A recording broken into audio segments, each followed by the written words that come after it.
আজকে আমরা যাকে নিয়ে এখানে আসছি আমাদের প্রার্থী জনাব লোকমান হোসেন। আপনারা জানেন উনি ঘাটালে একটা হাসপাতাল আছে, ওনার কেউ নাম বলতে পারেন? আলো আলো হসপিটালের মালিক, তাই না? আমরা যদি তার একটা চেয়ার দেই তাহলে সেই চেয়ারটারও তো আরো কিছু কাজ কাম আছে, তাহলে সব মিলে কি হবে, আপনাদের সকলের উপকার হবে। যে আপনারা মা বোনেরা যারা এখানে আছেন, আপনারা আপনাদের গ্রাম, আপনাদের আত্মীয় স্বজন, আপনাদের পার্শ্ববর্তী এলাকার লোকজন যাদের সাথে আপনার পরিচিত আছে, বলবেন যে একজন ভালো মানুষ, একজন পরোপকারভোগী মানুষ, উপকারী মানুষকে আমরা যদি নির্বাচিত করি আমাদের উপকার হবে, তাই না মা বোনেরা? আপনারা সকলেই দয়া করে তার প্রতীক হচ্ছে মোটর সাইকেল, আপনারা সকলেই মোটর সাইকেল মার্কায় একটি করে ভোট দিবেন, এই আশাবাদ ব্যক্ত করে আমি আমার কথা শেষ করছি। আসসালামু আলাইকুম।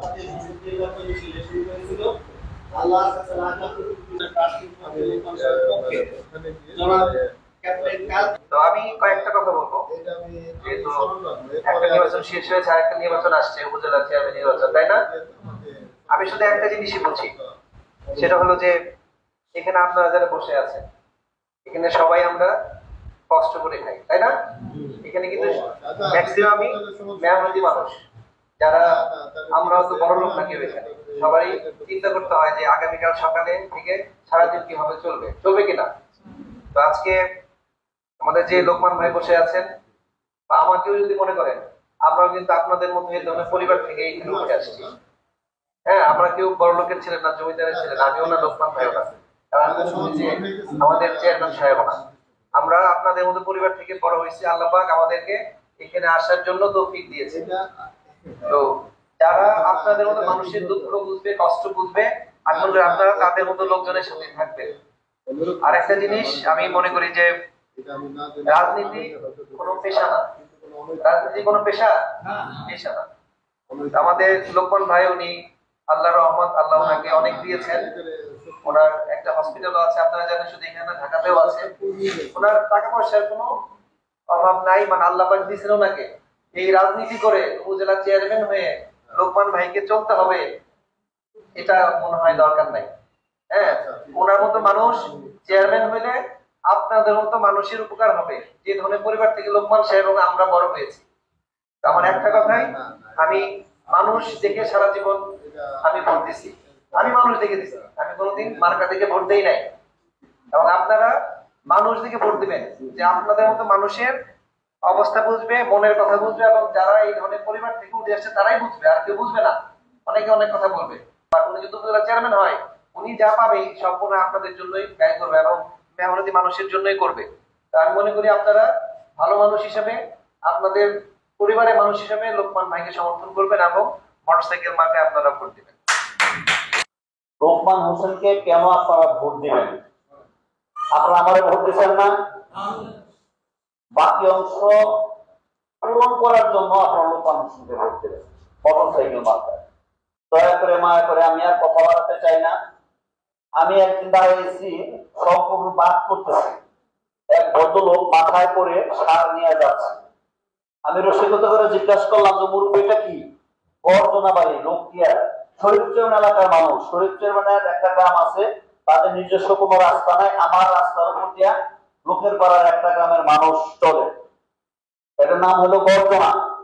ওই দুটা ভদ্রলোক মাথায় সার নিয়ে যাচ্ছে, আমার দিকে সালাম দিল। আমি জিজ্ঞেস করলাম কেমন আছেন? মুরব্বীটা কি? ওদের বিষ নিয়ে গেছিলাম। কি কারণে গেছিলাম? বলে যে আমার একটা স্লিপ দিছিল, এটা হলো সার। কি সার? জৈব সার। আর হাতের একটা প্যাকেট, এটা বীজ। আমার বলতেছে, স্যার, জীবনে মেলা মানুষের কম্বল দিতে দেখছি, তারপরে যে চাউল দিতে দেখছি, তারপরে জাকাতের কাপড় দিতে দেখছি, কিন্তু ওই কৃষকের সার দেয়, বীজ দেয়, বিছুন দেয়, এভাবে তো দেখি নাই। স্যার, এই লোকটা কেমন মানুষ? আমি তখন বললাম, জিনিস আনলে না আপনি, জিনিস দিল আপনারে, লোকটা কেমন মানুষ আমি কিভাবে বলবো? আমি বললাম যে ওনার বাবাকে আমি চিনতাম, আমার নেতা শামসুর রহমান খানের বদৌলতে ওনাদের বাড়িতে আমার যাওয়ার সুযোগ হয়েছে। ওনাদের একটা প্রতিষ্ঠান করছে ওনারা, মাদ্রাসা, সেই প্রতিষ্ঠানে আমার যাওয়ার সুযোগ হয়েছে। ওনার বাবার নাম হলো, ডাক নাম বললাম, আক্তার সরকার। ওনার বাবার নাম আক্তার সরকার। ওই এলাকার মধ্যে শহরের মধ্যে উনি 60 খান গৃহস্থ, বড় গৃহস্থ গৃহস্থ মানুষ ছিলেন আক্তার সরকার সাহেবের ছেলে।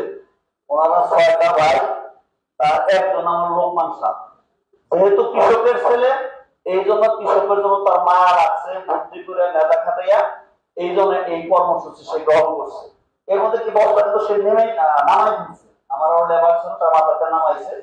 এই গল্প আমি বলার পরে, সে শোনার পরে আবেগে আপ্লুত হইল। স্যার সে কি ভোটে দাঁড়াবো? আমি বলতেছে ভোটে তো দাঁড়াবো, হ্যাঁ ভোটে তো দাঁড়াবোই, আপনারা দোয়া করবেন। এই কথা বলার পরে আবার আমার ওই লেবারটার মাথায় হয়ে গেল। সেই দিনকার থেকে, ওই দিন থেকে আমি চিন্তা করছি, লোকমান সাহেব বিজনেস, লোকমান সাহেব, লোকমান সাহেব শিল্পপতি, লোকমান সাহেব, লোকমান সাহেবকে আল্লাহ টাকাওয়ালা বানাইছে, সম্মান বানাইছে, সবই বানাইছে। কিন্তু কৃষকের জন্য, কৃষকের সন্তান বিধায় আমাদের ক্যাপ্টেন জাকির বলছে, আমরা আপনাদের মতো পরিবার থেকে, আমি ক্যাপ্টেন হয়েছি, লোকমান সাহেব হয়েছে, আমাদের হেস্টিং ভাইস চেয়ারম্যান হয়েছে। আপনাদের মতো পরিবার থেকে আল্লাহ আমাদের এই পর্যায়ে নিয়ে আসছে। ওই দিনকার থেকে লোকমান সাহেবের প্রতি আমার শ্রদ্ধা, সম্মান, ভালোবাসা গভীর থেকে গভীরতম হয়েছে। আমি যে পরিষদের, রাজনৈতিকভাবে যে পরিষদের সহসভাপতি, কোন সেই পরিষদের সহসভাপতি, উপরন্ত সম্প্রতিকালে ওনার কাজ কর্মে, আচার আচরণে, গান খয়াতে আওয়ামী সন্তুষ্ট হয়ে ওনাকে আমাদের একটা গুরুত্বপূর্ণ পদ দিচ্ছে, শিল্প ও বাণিজ্য বিষয়ক সম্পাদক, জেলার নেতা বানাই দিচ্ছে। কি কারণে?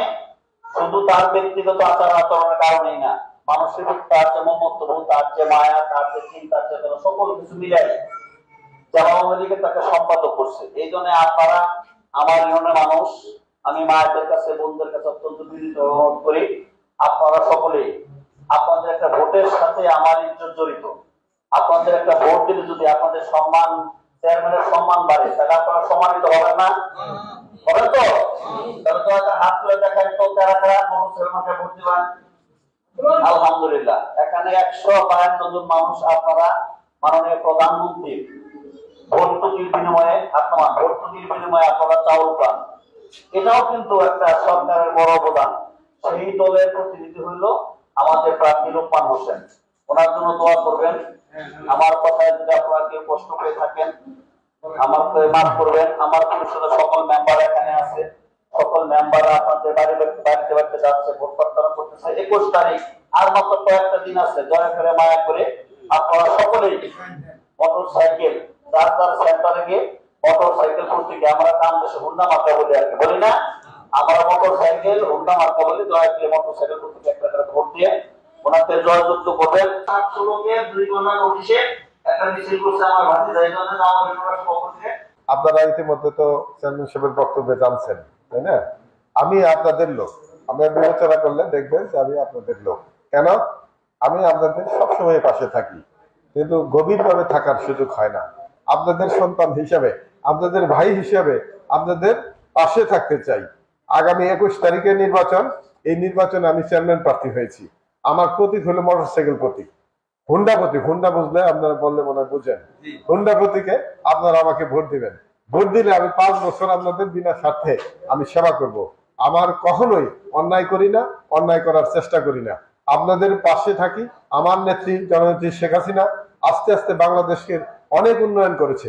এখন কোনো মা বোন আপনারা পাবেন না যে সরকারি সাহায্য পায় না। আপনারা বিধবা ভাতা পাচ্ছেন, স্বামী পরিত্যক্ত ভাতা পাচ্ছেন, বয়স্ক ভাতা পাচ্ছেন, প্রতিবন্ধী ভাতা পাচ্ছেন, মুক্তিযোদ্ধারা মুক্তিযোদ্ধা ভাতা পাচ্ছেন, ছাত্র ছাত্রীরা কিছু খাদ্য সামগ্রীও পাচ্ছে, বিনামূল্যে পড়ার সুযোগ পাচ্ছে। দেশ উন্নতির দিকে যাচ্ছে। জননেত্রী শেখ হাসিনা যদি প্রধানমন্ত্রী থাকে তাহলে দেশের উন্নতি অনেক হবে, অনেক হবে, অনেক হবে। এই জন্য আমার নেত্রীকে আপনারা দোয়া করবেন। আর পাশাপাশি 21 তারিখে আমাকে মোটরসাইকেল মার্কায় ভোট দিয়ে আমাকে বিজয়ী করবেন। আমি একটা শপথ করে যাচ্ছি, আমি 5 বছরে যদি আমি আপনাদের ভোটে নির্বাচিত হই, 5 বছরে আপনাদের বাইরে আমার কোনো কাজ নাই, আমার কোনো চিন্তা নাই। শতভাগ সততার সহিত আপনাদের সার্ভিস দেব। আর আপনারা ঐক্যবদ্ধ থেকে আমাকে নির্বাচিত করবেন। আবারও প্রত্যাশা রেখে আপনাদের সুস্থতা কামনা করে শেষ করছি। খোদা হাফেজ। জয় বাংলা।